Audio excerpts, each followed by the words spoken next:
नासिर 10वीं जमात का तालिब इल्म था और पढ़ाई समेत हर काम में सुस्त था। एक दिन स्कूल में उर्दू के उस्ताद का लेक्चर सुन रहा था। इन्होंने कहा, अल्लामा इकबाल ने नई नस्ल को शाहीन सिफत कहा था। उनके हर शेर में कोई ना कोई पैगाम छुपा होता है। एक शेर में शायर मशरिक ने नौजवानों से खिताब किया है। इसमें भी एक नसीहत पोशीदा थी। जवानों को मरिया से हेर दे, फिर इन शाही बच्चों को बाल वाव पर दे।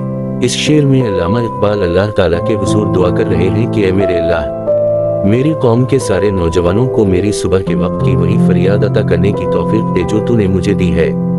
ये शाहीन बचे हैं, इन्हें वो बाल वाव पर यानी वो बाजू और परवाज की वो कुव्वत अता कर जिनकी मदद से वो बुलंदी पर पहुंचकर कामयाबी हासिल कर लें। शाहीन जैसी परवाज के लिए हिम्मत, जुस्तजू, बुलंद सोच, मेहनत, रियाजत दरकार है और इसके लिए कौम को सुस्ती से बाहर निकलना पड़ेगा। ये सुनकर नासिर तो जैसे कहीं खो गया था। नौजवानों के लिए अल्लामा इकबाल की सोच और फिक्र के बारे में सोचता रहा। घर आकर वो खिलाफ मामूल खामोश रहा।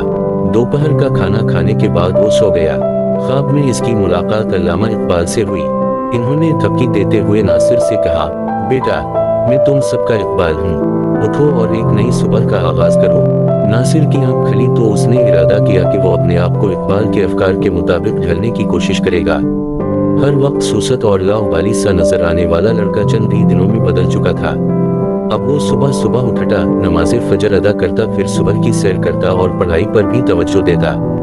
इसके अंदर आने वाली इस तब्दीली पर लोग हैरान होने के साथ खुश भी थे।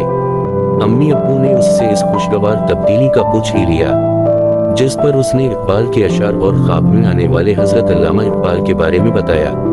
शाबाश बेटे शाबाश, नासिर के अब्बू ने खुश होकर कहा। फिर सबने देखा कि मैट्रिक के इम्तिहान करीब आते ही नासिर ने भरपूर मेहनत की। इसके तमाम पर्चे बहुत अच्छे हुए। 3 माह बाद जब इसका नतीजा निकला तो उसने बहुत अच्छे नंबर हासिल किए थे। वो अपने स्कूल में दोम आया था। इसके वालिदैन, असातिज़ा और बहन भाई बहुत खुश थे। इस खुशी में शाम को घर पर एक तकरीब का एहतिमाम किया गया तो इसका चेहरा खुशी से खिल उठा।